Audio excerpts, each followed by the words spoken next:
Hi everybody, it's Ashlyn here from Minister4happiness and welcome to this week's Life Lessons.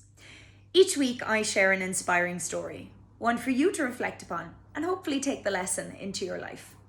And as always, I'd ask that you subscribe to my YouTube channel so you don't miss a story any week. And also, if you like the story, give it a thumbs up. This week's story is called The Rice Fields. I hope you enjoy it.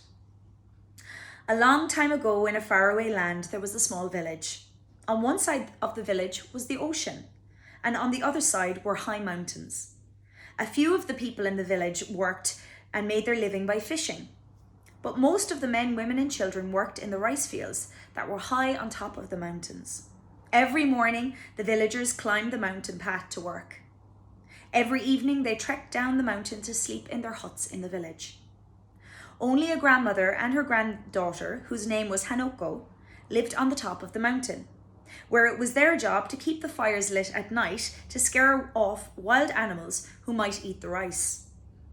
Early one morning, during the season when the rice fields turned golden brown and dry, ready for the harvest, grandmother tended to the fires for one last time.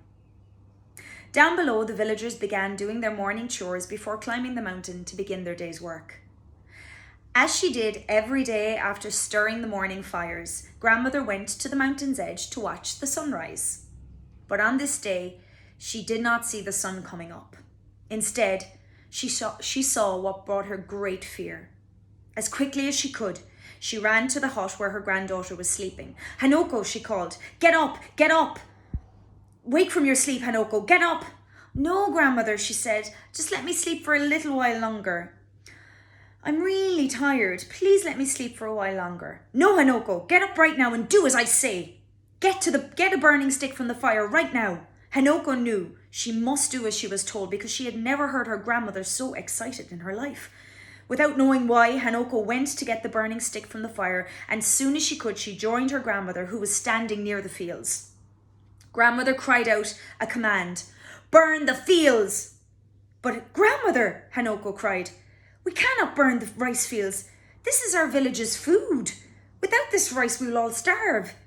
"Do as I say," commanded her grandmother. With tears streaming down her face, Hanoko did as her grandmother told her.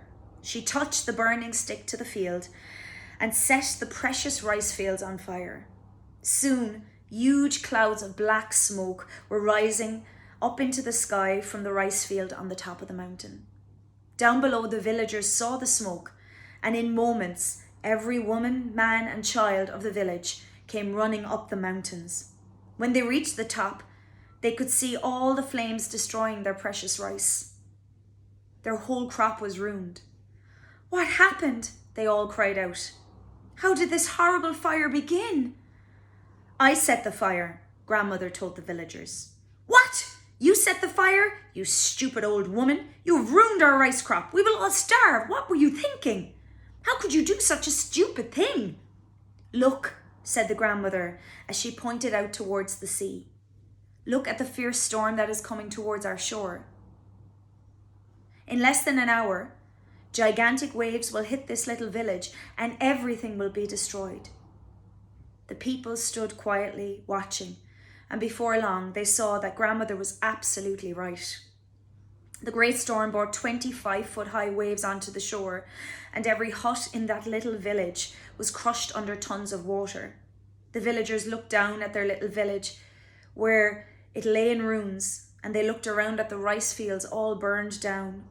And one man cried out, "We have nothing left. Everything is gone. We are ruined." And every villager moaned and wept.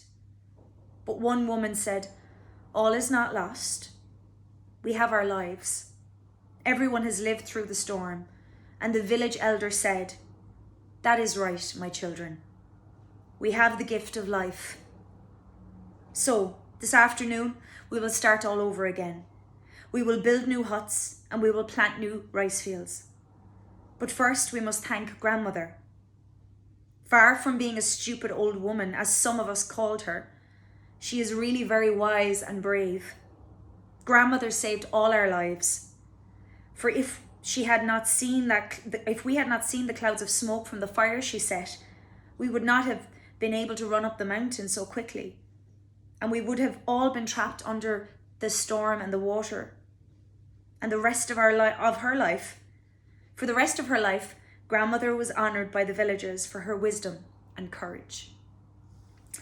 So I hope you enjoy this week's story and you take the lesson into your life.